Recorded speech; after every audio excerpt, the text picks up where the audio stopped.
입니다. 하나님 아버지 감사합니다. 오늘도 저희들 주의 말씀을 듣기를 원합니다. 우리가 주의 말씀을 읽지만 주의 말씀을 통하여 하나님께서 우리의 삶을 바라봐 주시고 우리에게 말씀을 들려주시고 말하여 주시옵시며 우리가 그 말씀으로 인하여 새로워지게 하여 주시옵소서. 우리가 하나님의 은혜를 덧입기를 원합니다. 우리 안에 있는 어둠과 악하고 우리의 눈을 어둡게 하는 것에서부터 멀어져 참 빛 아래서 참된 것을 보며 참 기쁨을 누리기 원합니다. 주여 함께하여 주시고 우리를 붙잡아 주시옵소서. 감사드리며 예수님의 이름으로 기도드립니다. 네, 그러면 바로 시작하도록 하겠습니다. 오늘은 요한일서 2장 7절부터입니다. 네, 제가 소리들은 음소거를 좀 할게요. 네, 알겠습니다. 오늘은 요한일서 2장 7절부터 시작을 할 건데요. 이렇게 시작하죠. 사랑하는 자들아. 이게 사도 요한이 자주 쓰는 표현이에요. 사랑하는 자들아. 그러니까 사도 요한이 노년에 이 성도들에게 쓰고 있는 그 마음들이 담긴 거죠.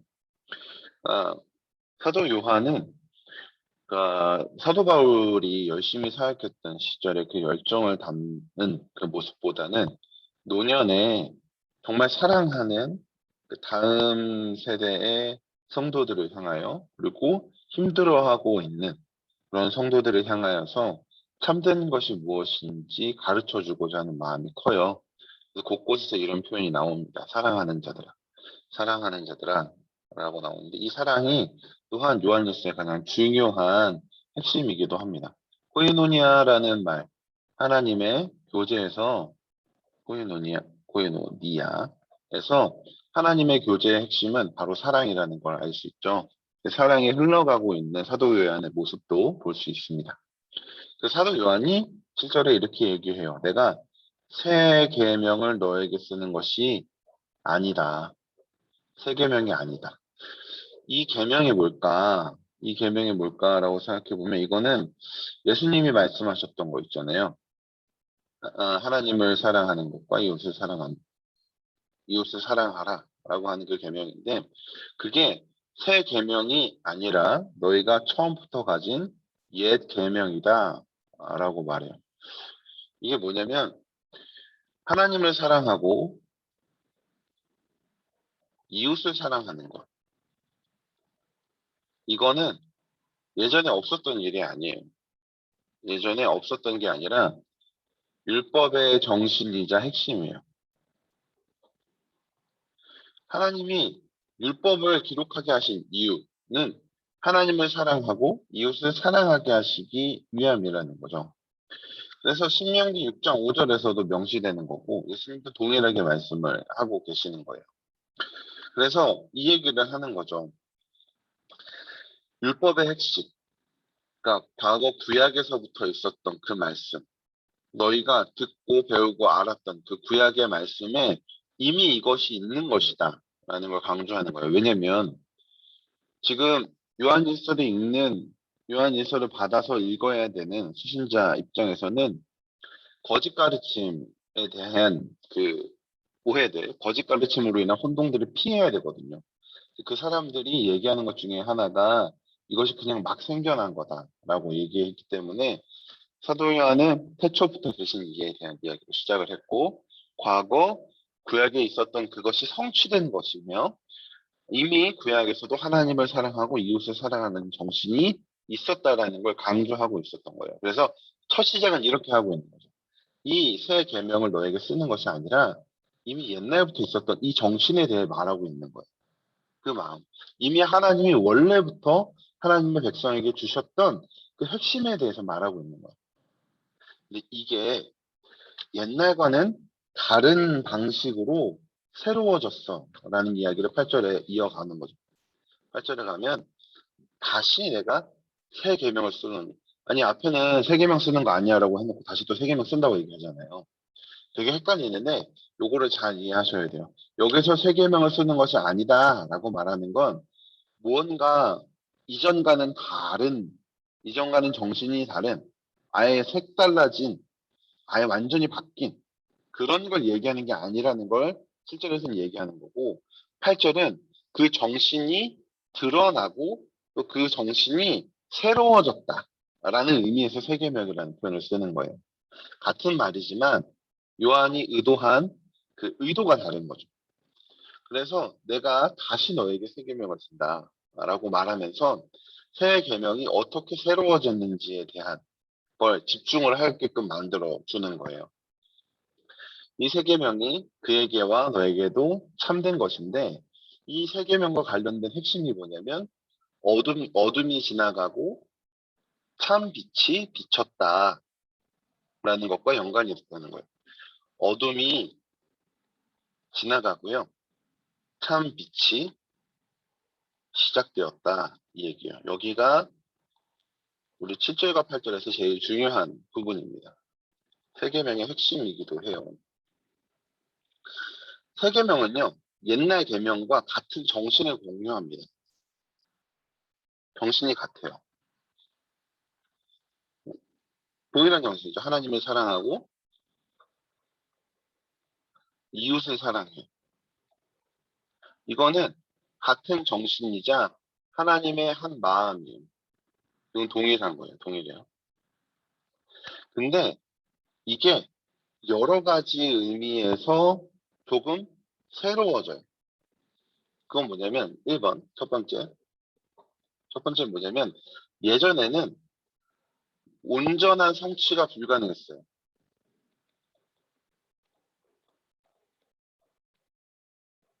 온전한 성취에 대해서 옛날에는 불가능. 근데 지금은 가능해졌어요. 왜냐하면 참 빛이 비쳤거든요. 참 빛. 여러분, 예수님이 이 땅에 오셨을 때 율법에 순종하셨을까요? 율법을 어기셨을까요?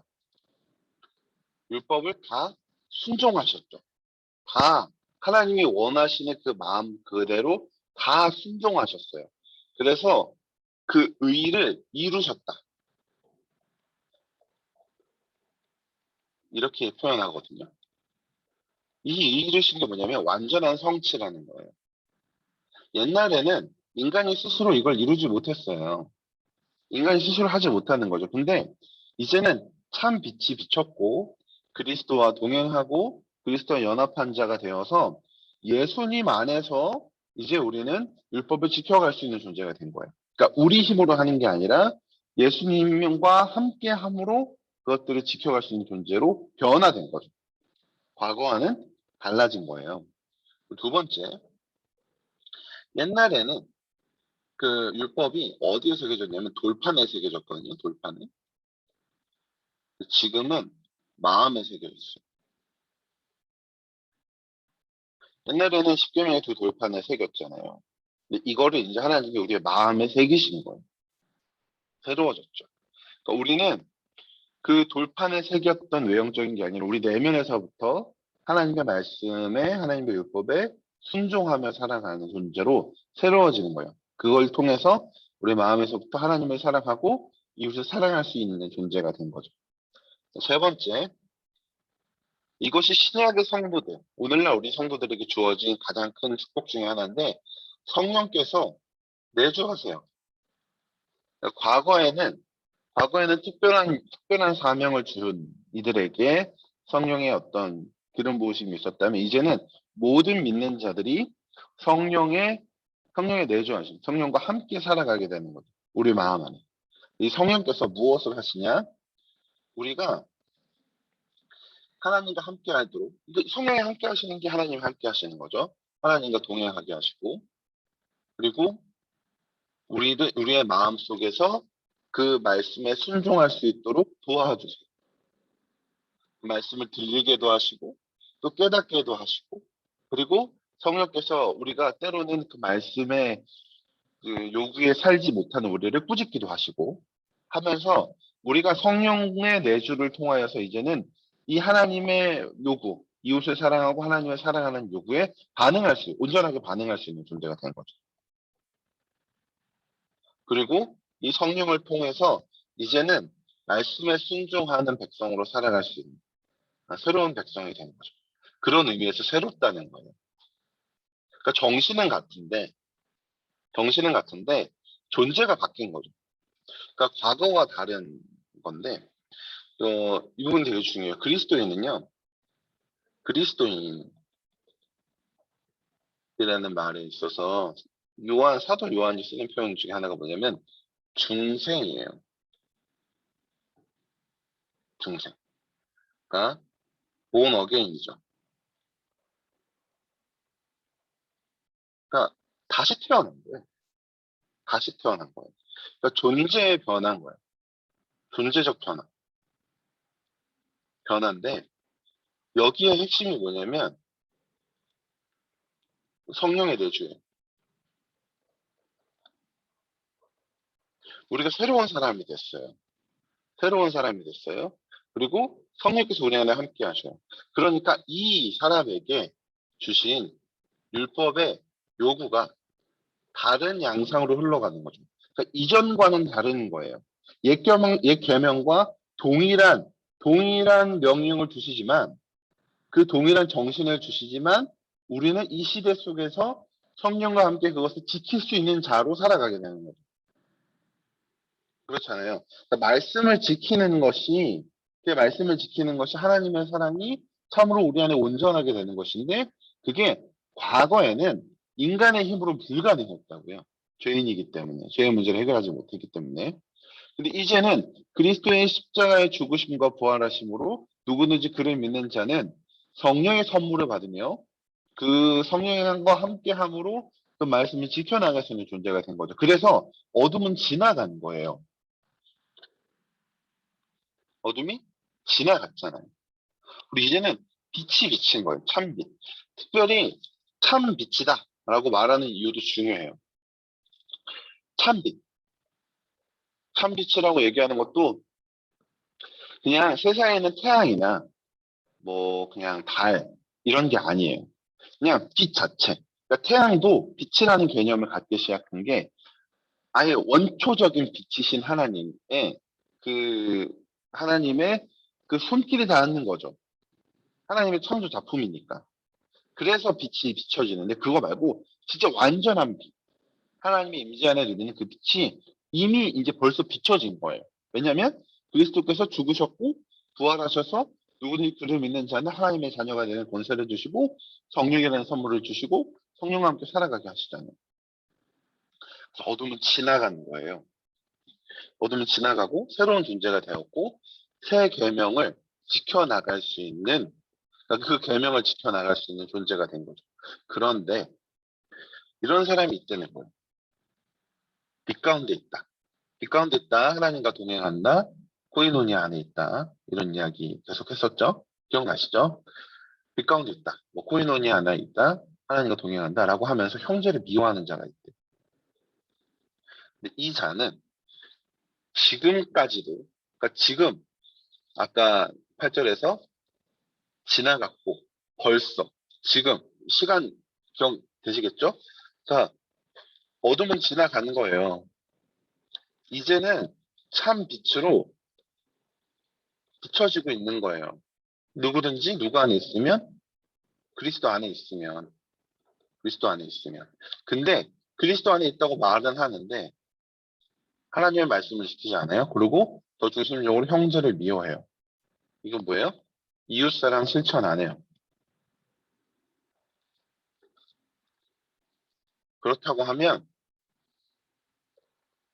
우리는 이 시대를 살아가는 게 아니라 이 영생을 누리며 살아가는 게 아니라 코이노니아를 누리며 살아가는 게 아니라 다시 어둠을 살아가는 자랑 다름이 없다는 거예요. 이런 사람. 그의 형제를 사랑하는 자는 빛 가운데 거하여 자기 속에 거리낌이 없대요. 형제를 사랑하는 자는 빛 가운데 거하여. 그러니까 거리낌이 없다. 넘어지게 하는 게 없는 거예요. 왜냐하면 새로운 시대를 영생을 누리며 살아가고 있거든요. 근데 반대로 형제를 미워하는 자는요. 어둠에 있대요. 빛 아래 있는 게 아니래요. 어둠에 행하고 심지어 이게 진짜 중요해요. 갈 곳을 알지 못해요. 그러니까 깜깜한 칠흑 같은 어둠을 걸어 다니고 있는 거예요. 왜냐면 이 어둠이 그의 눈을 멀게 하였거든요. 멀게 하였거든요.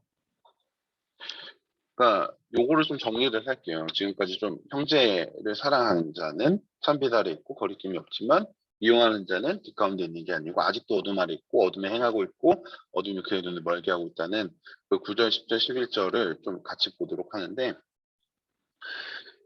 결국에 이어져 오는 핵심적인 흐름은 뭐냐면 빛, 그래서요. 빛 아래 있다. 빛 가운데 있다는 건 말씀을 지킨다예요. 근데 말씀의 핵심이 하나님을 사랑하고 이웃을 사랑하는 거죠.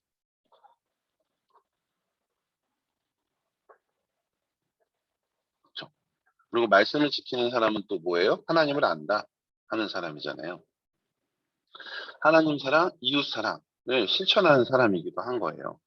이것이 계명의 중심이고 이제 새 계명을 받은 이들은 빛 아래서 이걸 지키며 살아가는 존재가 됐단 말이에요. 근데 이렇게 하지 않고 형제를 미워해요. 그러면 이 사람은 바꿔 얘기하면 말씀을 지키지 않는 거죠. 그리고 이 사람은 어둠에 있다는 거예요. 이게 되게 중요하다는 거죠. 이게 되게 중요하다는 거예요. 시작할 때 사랑이라는 말이 핵심이라고 했잖아요. 그래서 여기서도 핵심인 거예요. 이쯤 오면 이제 저처럼 이제 불량한 사람들은 마음이 불편해지기 시작해요. 지금도 원수라는 말을 들으면 머릿속에 몇 명이 떠오르는 이 죄인이기 때문에 저는 지금도 사실 그래요. 이걸 다 이룰 수 있을까? 이걸 다 할 수 있을까? 라는 생각이 들잖아요. 근데 사도 요한이 그걸 모르지 않아요. 이후에도 나오겠지만 이걸 모르잖아요. 그런데 그럼에도 이걸 강조하는 이유는 첫 번째는 중요성을 잊지 말라는 거예요.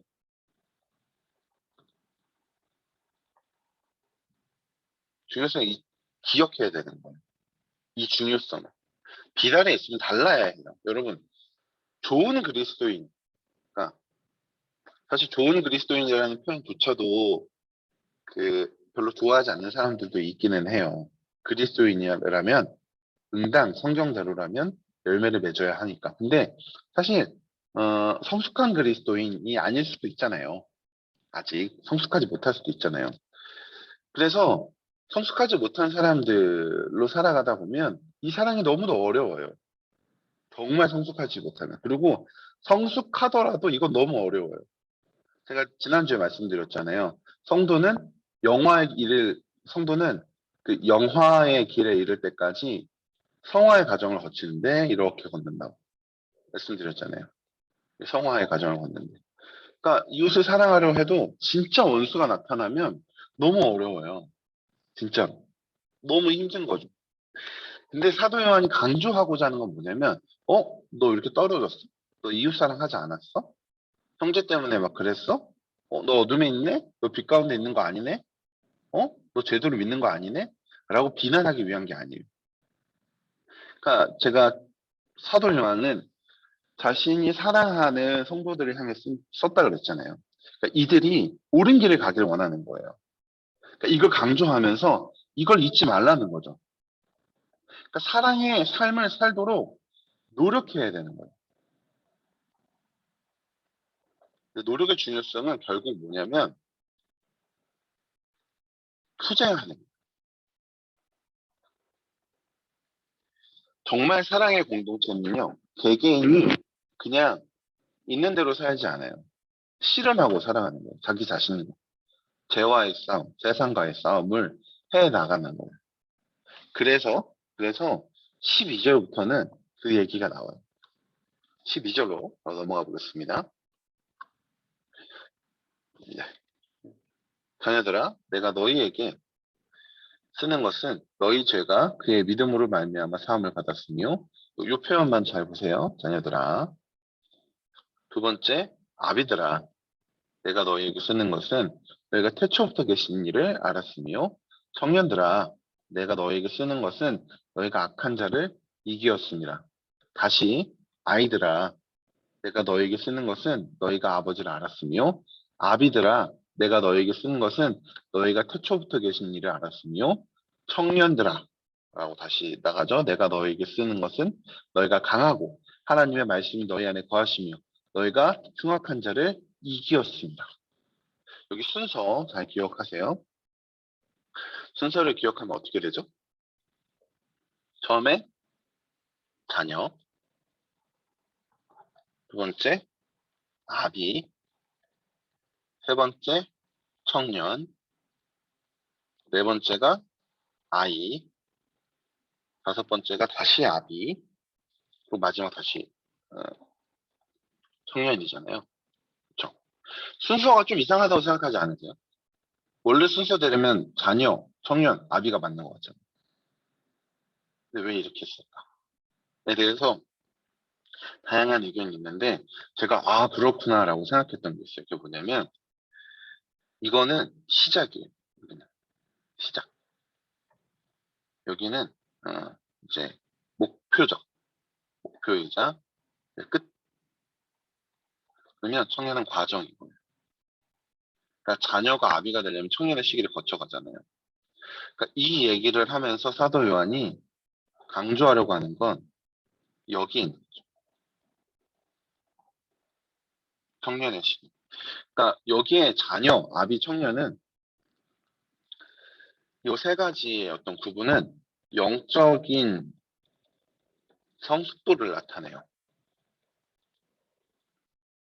그러니까 실제로 그냥 몇 세부터 몇 세까지는 이거고 몇 세부터 몇 세까지는 청년이고 몇 세부터 몇 세까지는 아비다 이 얘기를 하고 싶은 건 아닐 거예요. 사도 요한은. 그러니까 지금 중요한 건 뭐냐면 빛 가운데 걸어가야 되고 이웃사랑을 실천해야 된다는 건데 그 정도가 다 다르잖아요. 교회 안에서. 어떤 사람은 이걸 되게 어려워하는 사람이 있어요. 그러니까 뭐 우스갯소리로 그런 얘기 있잖아요. 저 사람이 천국 가면 나 천국 안 간다고. 그냥 그 정도로 싫은 사람. 그러니까 정말 눈앞에 있으면 심장이 막 벌렁벌렁 떨리고 막 온몸에 피가 거꾸로 솟고 막 손이 부들부들 떨리는 사람들이 있을 수 있잖아요. 그런 사람을 사랑하지 못한다고 해서 그리스도인이 아니다라고 말할 수 없는 거잖아요. 그렇죠? 근데 그런 것들이 하나의 영적인 성숙도를 드러낸다는 거예요. 그럼에도 사랑하려고 하는 사람이 있고 정말 그 원수를 사랑으로 품은 사람들. 그것이 자녀와 아비와 청년의 모습이라는 거예요. 그래서 처음 자녀들의 얘기가 나왔을 때 죄사함의 얘기를 먼저 하는 거예요. 죄사함. 죄가 그 이름을 알미암아 사함을 받았다. 그러니까 첫 그리스도를 믿었을 때 죄사함을 받고 하나님의 자녀가 되었다는 거. 먼저 시작하는 거죠. 그리고 아비들에 대한 이야기였을 때는 태초부터 계신 일을 알았다. 알았다. 라는 얘기를 하면서 너희가 악한 자를 이기었다는 걸 청년들한테 얘기하잖아요. 그리고 두 번째에서도 아이들아 너희가 아버지를 알게 되었다. 이제 그 관계가 시작되었다. 그리고 태초부터 계신 일을 알았다. 그런 게 아비들한테 똑같이 주어지는 거예요. 그러니까 이것은 구원의 첫 시작에 대한 이야기를 말한다고 볼 수 있고 이거는 더 깊은 성숙도를 말한다고 볼 수 있죠. 근데 청년들한테는 항상 뭐 하냐면 이기였다, 싸움 막 이런 얘기를 해요. 투쟁. 그러니까 다시 돌아와서 보면 영적인 성숙도인데 장녀에서부터 쭉 이어서 아비의 수준까지 영적인 성숙도가 올라가려면 청년의 시기를 거치는 거예요. 이 청년의 시기의 특징이 뭐냐? 특징. 이게 투쟁이에요. 싸움. 뭐와의 싸움? 죄와의 싸움. 이 세상과의 싸움인 거예요. 13절을 다시 볼게요. 여기를 좀 더 주목해서 보겠습니다. 이 부분이에요. 청년들아 내가 너에게 쓰는 것은 그러니까 실제로 많은 사람들이 여기에 있겠죠. 많은 이들이. 여기 아니면 자녀들 속에 거하는 사람들이 더 많겠죠. 이 청년들에게 쓰는 거예요. 이 영적으로 더욱 성숙해야 되는 사람들에게. 내가 너에게 쓰는 것은 너희가 악한 자를 이기었다. 이걸 기억하라는 거예요. 악한 자. 세상의 권세 잡은 자. 죄악 가운데 하나님의 백성들을 무너뜨리려고 하는 사단의 모든 권세들을 너희가 이기었다라고 하는데 이상하지 않으세요? 언제 이겼을까요? 언제 이겼을까요? 여기서 사도 요한이 그리스도와의 연합에 대한 중요한 요소를 알려주고 있는 거예요.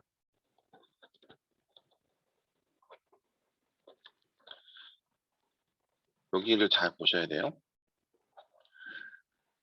여러분, 인간은요, 그 누구도 사단을 이기지 못해요. 그러나 사단을 짓밟으신 분이 계시죠. 십자가에서. 예수님이세요. 예수 그리스도께서 십자가로 사단을 물리치셨어요. 이기셨어요.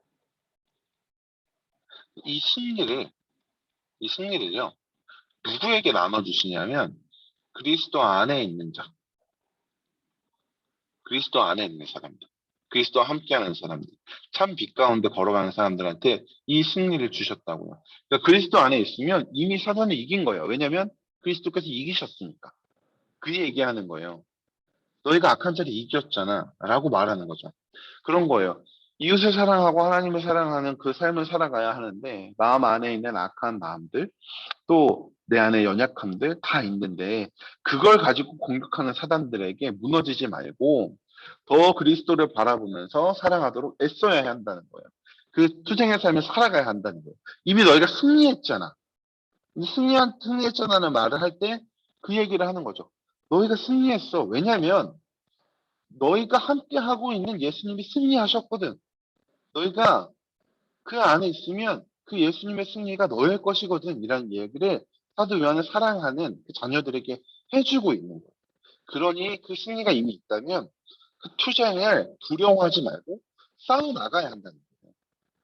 죄와의 싸움에서 싸워 나가고 애쓰라는 거예요. 결국에 이길 거니까. 승리하게 될 거니까. 그렇게 싸워 나가다 보면 결국엔 뭘 이루게 되냐면 이웃 사랑을, 형제 사랑을, 그리고 이걸 통한 하나님 사랑을 이루어 나갈 수 있는 거죠. 그래서 이야기를 14절 넘어가서, 네, 14절에서 또 하고 있는 거예요. 청년들아, 이야기하면서. 청년들아, 내가 너에게 쓰는 것은 너희가 강하고 하나님의 말씀이 너희 안에 거하시니 너희가 흉악한 자를 이겼으니. 보이세요? 여기. 청년들아, 내가 너에게 쓰는 것은 너희가 강하고 하나님의 말씀이 너희 안에 거하시며 너희가 흉악한 자를 이미 이기었다. 하나님의 말씀이 너희 안에 거해요. 두 가지 의미겠죠. 여기가 어디가 쓰고 있습니다. 하나님의 말씀이 너희 안에 거하신다는 건 두 가지 의미일 거예요. 하나, 그리스도께서 참 말씀이신 그분께서 함께 하시는, 그리스도께서 함께 하시는 거고, 그리스도께서 함께 하시는 거. 두 번째는 마음판에 새겨진 말씀. 그러니까 과거 돌판에 새겼던 말씀과는 달리 마음판에 새겨진, 마음판에 새기신 그 말씀이 있고 그걸 이루어 가시는 성령께서 계시잖아요. 그러니 이것들을 싸워 나가야 한다는 거예요. 그래서 어떤 사람들은요, 이 땅의 교회는, 이 세상의 교회는 전투하는 교회라고 표현하기도 해요. 죄와의 또 악한 것에 싸워 나가는. 여러분, 죄를 가볍게 생각하는 사람일수록 영적으로 성숙한 사람이 아니에요. 그러니까 그러니까 죄라는 게 참 무서워요. 진짜. 죄에 대해 생각하면 생각할수록 그러는데, 죄는, 음, 모든 면에서 우리를 무너뜨리거든요. 죄는 일단은 우리를 파괴하고, 무지하게 만들고, 게으르게 만들고, 다 이게 죄로 인한 거예요. 그래서 타협을 하죠, 타협.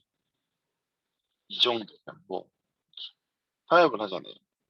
근데 이렇게 타협하다 보면 결국 투쟁하지 않아요, 죄와. 그러니까 이런 거죠. 제 예를 들면, 제가 뭐 예를 들어서 불평불만이 너무 많아요. 사실이기도 합니다. 불평불만이 많아요. 불평불만과 이렇게 뭐 이런 게 많아요. 그러면 불평불만을 하면서 이렇게 생각하는 거예요. 아니, 남들 다 하는데 왜 나는 그래야 돼? 라고 생각할 수 있잖아요. 안 그러신가요? 제가 너무, 네. 안 그러셔도 어쩔 수 없습니다. 저는 그러니까요. 불평불만이 많아서 타협을 해요. 남들 다 불평불만 하는데 왜 나만 그래야 돼?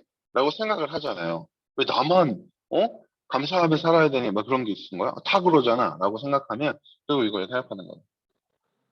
그 불평불만이 있을 때 그것들이 나타날 수도 있지만 거기에 무너지지 말라는 거예요. 그것들을 없애려고 노력해야 된다는 거죠. 투쟁하는 거예요. 근데 이걸 내 힘으로 하는 게 아니라 내 안에 계시는 성령의 내주하심. 그래서 말씀과 기도가 중요한 거예요, 여러분. 기도를 통하여서 그 말씀을 통하여서 하나님이 나의 모든 것들을 밝히 보여주시고 기도를 통하여 성령을 의지하며 그분을 향하여 더 가까이 나아갈 수 있도록.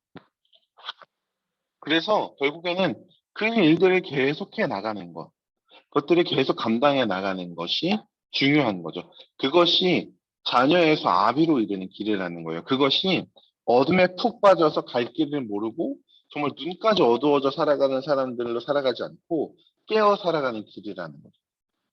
제가 투쟁해야 되는 거예요. 좋은 교회는요, 죄를 가만히 두지 않아요. 해결하려. 어떻게 해결할까요? 회개.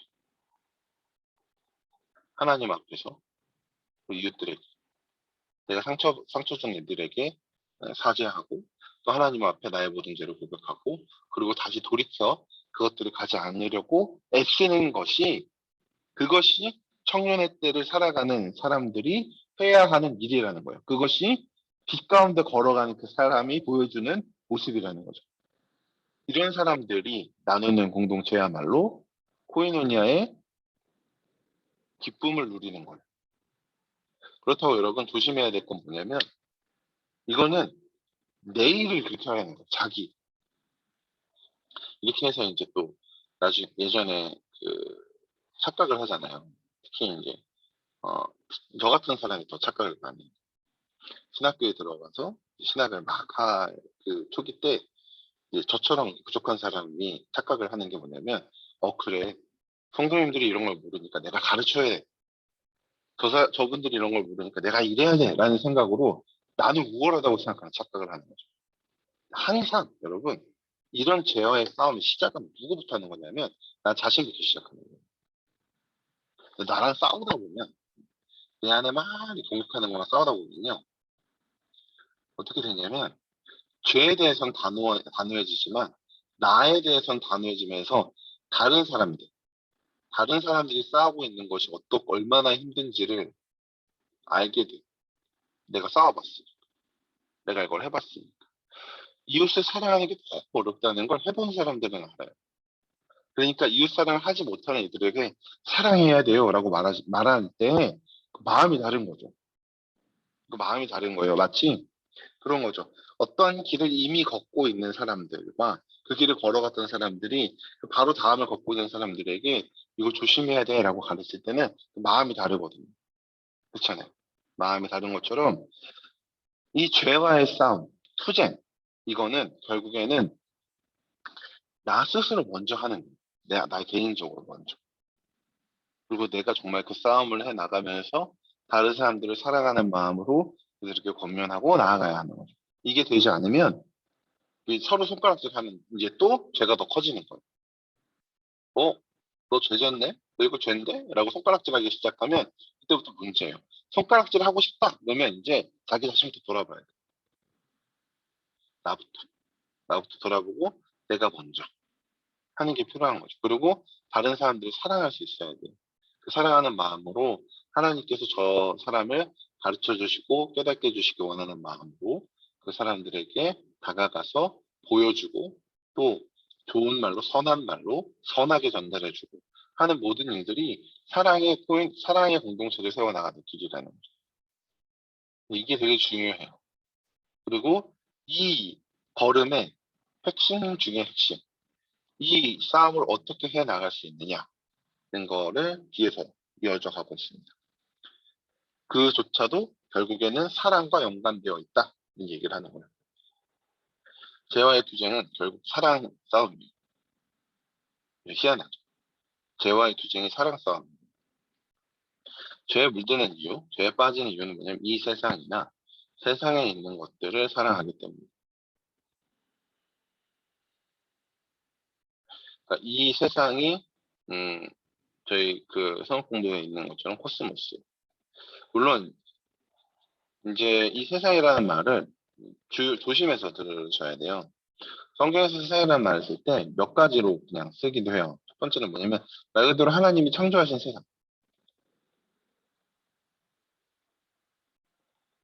그냥 하나님이 창조하신 모든 피조 세계를 세상이라고 하지만 사단의 권세 아래 있는 아래 있어서 하나님의 나라와 대적하는 그런 세상이 있어요. 여기서는 이 두 번째죠. 그러니까 죄의 권세 아래 있는 세상. 그런 것들을 사랑하는 것은 결국에 죄의 투쟁에 싸워가는 길이 아니다라는 얘기를 하는 거죠.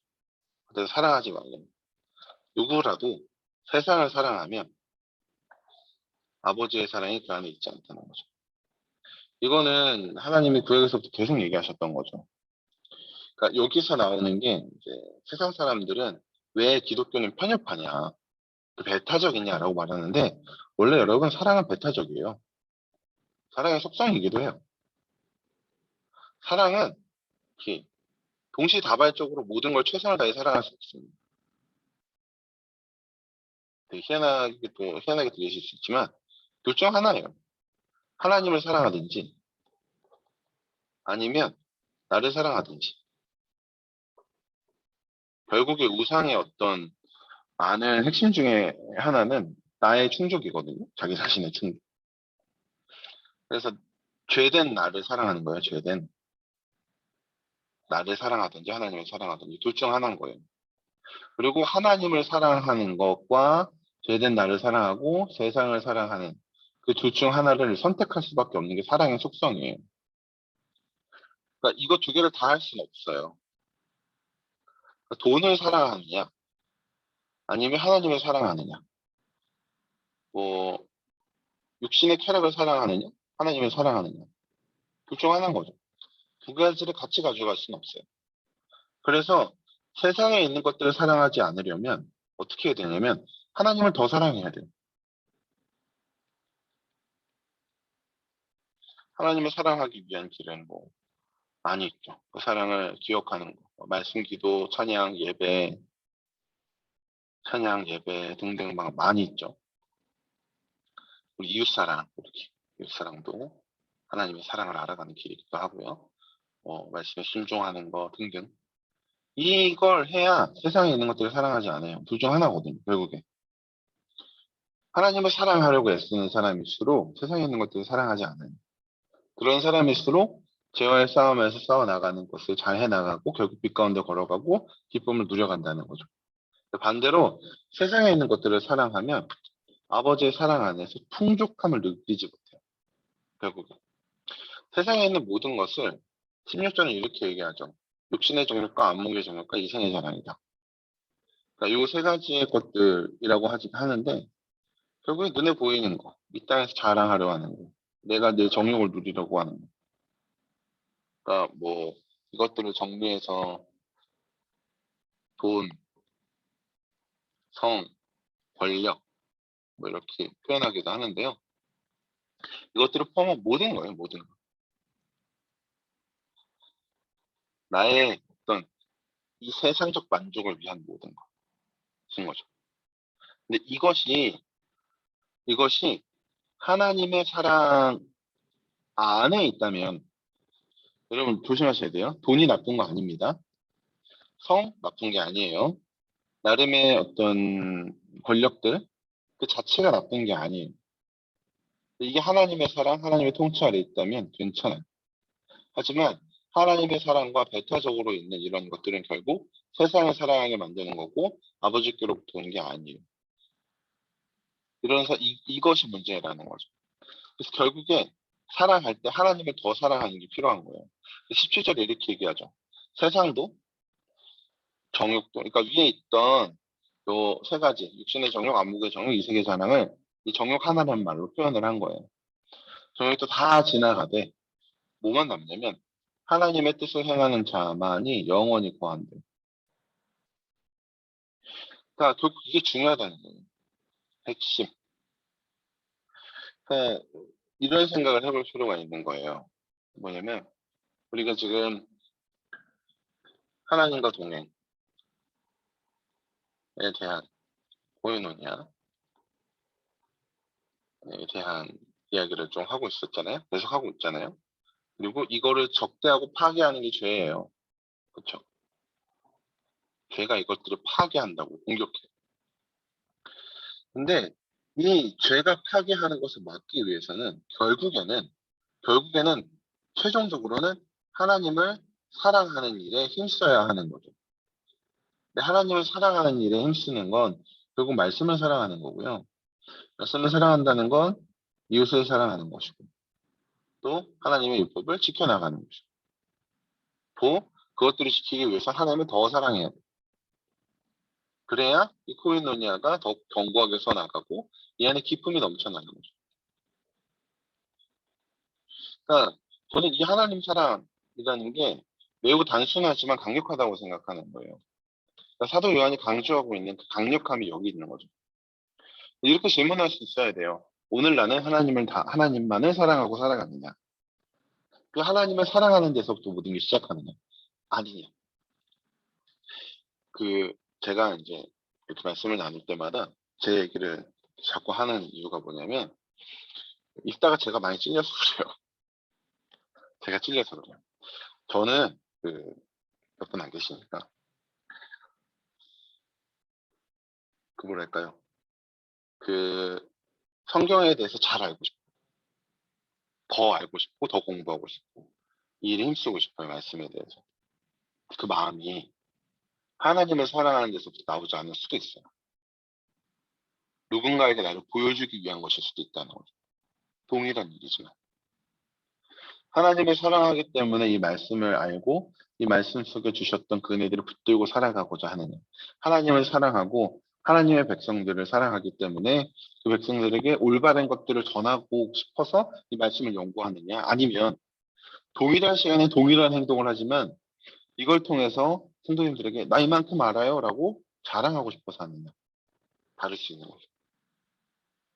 하나님을 사랑한다면 동일한 행동도 다른 의미로 나타나는 거예요. 제가 되게 이렇게 구체적으로 하나의 예를 들어드렸잖아요. 성경 공부를 하는 것 자체는 굉장히 뭐랄까 거룩한 어떤 하나의 사명과도 연결되어 있는 거잖아요. 그런데 그것조차도 하나님을 정말 사랑하기 때문에 그렇게 하느냐 아니냐가 나뉘어진다. 형제를 사랑하도 마찬가지예요. 기질상 다른 사람들에게 말을 잘하는 사람들이 있어요. 오히려 성도님들이 더 많이 느끼시잖아요. 그걸 잘하시는 분들이 계세요. 그리고 어떤 사람은 정말 마음이 너무 큰데 말을 잘 못할 경우들도 있어요. 그렇잖아요. 근데 아무리 좋은 말로 막 사람들은 막 그렇게 해도 그 마음 안에 하나님의 사랑으로 인하여 하나님을 사랑하는 마음으로 인하여 행하는 것이 아니면 결국에 똑같은 거예요. 정욕을 따라 살아가는 거죠. 이걸 누가 아냐면 자기 자신이 알아요. 저도 저만 알아요. 여러분. 제가 성역 공부 이렇게 한다고 해서 여러분들한테 그게 물론 티날 수 있어요. 저처럼 이렇게 미숙한 사람은 티가 나더라고요. 단번에 아시더라고요. 근데 진짜 그 중심을 누구만 아냐면 자기 자신만 알아요. 사역도 마찬가지고요. 자녀 양육도 비슷한 것 같아요. 사실. 애들을 볼 때마다 요즘에 진짜 이렇게 새로운 신비들을 경험하고 있는데 애들을 볼 때 애들을 키울 때도 비슷해요. 사실. 비슷한 것 같아요. 저는. 제가 경험할 때. 하나님을 사랑하는 게 가장 큰 거냐. 제 아내를 대할 때도 마찬가지고. 다른 것도 마찬가지예요. 그 하나님을 사랑하는 것 안에서 누린다면 그 어느 것도 문제가 될 수 없어요. 여러분, 좋은 집에 사는 게 문제일까요? 저는 그렇지 않다고 생각해요. 오히려 큰 복일 수 있어요. 근데 좋은 집만을 추구하고 살아가는 건 문제인 거예요. 하나님이 나에게 허락하셔서 그것들을 누리고 사는 건 좋은 거예요. 그쵸? 그건 좋은 거예요. 근데 내가 그것을 추구하고 살아가는 건 잘못된 거예요. 그건 결국에 세상에 있는 것들을 살아가는 거고, 투쟁하지 않고 살아가는 거고, 그 가운데 있는 그 찌꺼기 같은 죄악들을 그냥 용납하고 살아가는 거며 어둠 아래 있는 거고 결국에는 형제를 사랑하지 않고 살아가는 것과 다를 바 없는 삶을 살아가게 될 거라는 거예요. 반대로 하나님을 더 사랑하다 보면 하나님이 사랑하시는 이유시잖아요. 그러다 보면 이제 고민하게 되는 거죠. 하나님이 이 사람을 사랑하는데 나는 별로 마음에 안 들어. 그러면 정말 하나님을 사랑하는 사람은 어떻게 하냐면 갈등해요. 하나님을 사랑 안 하는 사람은 내가 미워하는 사람 있잖아요. 고민조차 하지 않아. 내가 미워하니까 말조차 안 하죠. 왜 말을 해요? 미워하는데. 뭐가 한다고 그러면, 아, 그냥 다 실패했으면 좋겠다. 이렇게 생각하고 넘어가잖아요. 아, 다 망해버렸으면 좋겠다. 이런 말을 하잖아요. 네. 저의 적나라함이 자꾸 드러나는 것 같죠. 그렇지만, 그렇잖아요. 근데 하나님을 사랑하는 사람이면, 하나님이 그걸 싫어하는 걸 알기 때문에, 하나님이 그걸 원하시지 않는 걸 알기 때문에 고민을 해요. 하나님이 기뻐하시지 않는 일입니다. 그리고 기도를 하죠. 주님, 그게 너무 힘듭니다. 제가. 어떻게 할까요? 나를 좀 도와주세요. 그리고 그 사랑의 길들을 열어가시죠. 그리고 때로는 진짜 원수였는데 하나님이 동역자를 붙여주시기도 하고 때로는 그 사람을 이해할 수 있는 길들을 주시기도 하고 다시 마음을 붙일 수 있는 길들도 열어주시기도 하고 그렇게 한다고요. 그게 하나님을 사랑하는 사람이 보여주는 반응이에요. 그런 사람들이 가득하다고 생각해 보세요. 그럼 공동체가 기쁨이 안 넘칠래 안 넘칠 수가 없어요. 근데 이것들 없이 그냥 저 높은 곳을 향하여 내가 나아간다고 생각하고 살아가는 사람이라면 다툼을 할 수밖에 없죠. 결국 나중에 서로 경쟁만 하게 될 텐데. 내가 더 많은 걸 갖고 있냐? 네가 더 갖고 있냐? 내가 좋은 차 타냐? 내가 좋은 차 타냐? 이런 생각으로 싸움만 하는 건 결국 공동체를 깨버리는 거잖아요. 코인을 붕괴하는 길로 갈 수밖에 없는 거라고. 정욕은 나중에 충돌해요, 여러분. 이 정욕은 충돌해요. 서로 싸워요. 이 세상에 있는 걸 얻기 위해서. 그러나 하나님을 사랑하는 건 풍성해져요. 왜냐하면 그 사랑의 원천이 마르지 않는 사랑의 샘이거든요. 마르지 않아요. 그 사랑에 풍성이 젖으면 그 사랑은 풍성히 흘러나갈 수 있는 샘을 얻게 돼요. 근데 그러려면 결국 우리는 하나님을 더 사랑하려고 했어야 하는 거죠. 이것조차도 때로는 투쟁일 수 있어요. 애써야 하는 거죠. 제가 요즘에 많이 생각하고 또 묵상하는 길이기도 해요. 애쓰지 않으면 고갈되더라고요. 저도. 제가 이렇게, 어, 저의 해야 될 일이기 때문에 성경을 읽고 해석하고 공부하는 일을 하잖아요. 하루에 항상 해야 되는 양의 일들이 있잖아요. 제가 그렇게 한다고 해도 하나님을 사랑하고자 하는 마음 속에서 하나님을 바라보고 살아가는 그것들을 해나가지 않으면 말씀을 읽고 있다고 해서 말씀을 내가 공부하고 있다고 해서 그것이 내 안에 사랑으로 풍성하게 채워지지 않아요. 그럼 반대로 정말 하나님의 사랑에 더 깊이 생각하고 묵상하려고 애쓰다 보면 때로 더 많은 공부를 하지 못하다고 해도 하나님의 사랑이 무엇인지 나에게 깨닫게 해주시는 성령님의 도우심을 구하게 된다고. 그래서 하면 때로 회개도 하고 다시 힘을 얻기도 하고 다시 일어서기도 하고 그거에 대한 반복이 우리의 삶이에요. 근데 그 반복을 포기하지 말자는 거죠. 그것들을 해 나가는 거예요. 그것이 하나님이 하나님의 백성에게 원하시는 하나님의 자녀들에게 원하시는 사랑의 모습이다 라는 거예요. 그래서 정리를 할게요. 정리하도록 하겠습니다. 저희가 지금 요한일서를 이렇게 쭉 해갖고 왔는데 1장에서는 뭔 얘기를 했죠? 혼란스러운 교회를 향해서 참 교회는 이런 거야. 그리스도 안에 있어야 돼 라는 이야기를 했고 비달에 있어야 돼 라는 이야기를 했어요. 그리고 비달을 잇기 위해서는 예수 그리스도의 십자가의 죽으심과 부활을 통하여 그분을 의지하여 나가는 게 필요하다는 이야기를 했습니다. 그렇게 이루어지는 공동체가 코에노냐라는 이야기를 했어요. 근데 이걸 파괴하고 이걸 공격하는 세력들이 있다고 했죠. 그 핵심은 죄예요. 죄. 세상 권세 잡은 자들이 무너뜨리려고 하는 죄. 죄에 빠지면 안 돼요. 죄에 빠지면 안 되는데 죄에 빠지지 않을 수 있는 길이 하나님의 말씀을 지키는 거고 하나님의 말씀을 지키고 계명을 지키는 자가 하나님을 아는 자예요. 근데 그 계명의 핵심이 뭐냐? 결국에 하나님을 사랑하고 이웃을 사랑하는 거예요. 그 이웃 사랑. 근데 이웃 사랑을 실천해 나가는 것이 매우 중요하다는 거죠. 그러나 이것이 하루아침에 되는 게 아니에요. 우리는 정말 더 깊은 영적인 차원에 이르기까지 청년의 투쟁의 시간을 지나가고 있는 거예요. 그 투쟁의 시간들을 헛되이 보내지 않고 더 깊이 하나님이 기뻐하시는 그 사랑의 삶을 살아가기 위해 애써야 해요. 그리고 그러기 위해서는 우리는 하나님을 더 사랑해야 해요. 하나님을 더 사랑하는 길은 뭐 말씀도, 기도도, 찬양도 뭐 여러 가지 방법들이 있고 그것들은 더 잘 아실 거라고 생각을 해요. 그렇게 하나님을 더 사랑하면서 무엇을 배척해야 되냐면 이 세상에 있는 것들을 사랑하려 하지 않아야 돼요. 근데 그렇다고 해서 뭐 돈을 버리세요? 뭐 이런 얘기 절대 아니에요. 하나님의 사랑 안에 그것들이 있어야 한다는 거예요. 하나님의 사랑이 최고의 가치여야 한다는 거예요. 그 사랑이 있으면 그 사랑 안에서 누리는 건 하나님의 풍성히 주는 선물이고 그 가운데 더 기뻐할 수 있는 거예요. 그 사랑으로 인하여서 우리는 더욱더 하나님이 기뻐하시는 공동체를 이뤄갈 수 있게 된다는 거예요. 그게 오늘까지 했던 성경 공부고요. 이것들을 계속 이어갈 거예요, 여러분. 그래서 나중에라도 요한일서를 보면 이런 흐름이었지라는 걸 생각해 보시면 좋을 것 같습니다.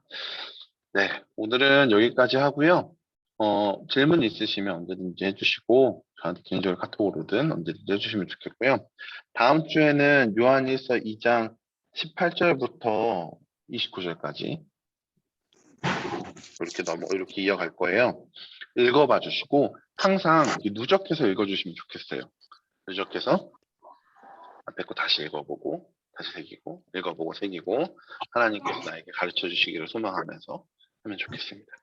네, 오늘은 여기까지 하고 제가 기도하고 마치도록 하겠습니다. 기도하겠습니다. 하나님 아버지 감사합니다. 오늘도 요한일서의 말씀을 배우고 또 생각해 보았습니다. 주께서 붙잡아 주셔서 하나님의 은혜로 인도해 주시고 우리가 참 사랑의 삶을 살아갈 수 있도록 하나님 우리의 길을 열어주시고 이끌어 주시옵소서. 감사드리며 예수님의 이름으로 기도드립니다. 아멘. 아멘. 감사합니다. 수고하셨습니다.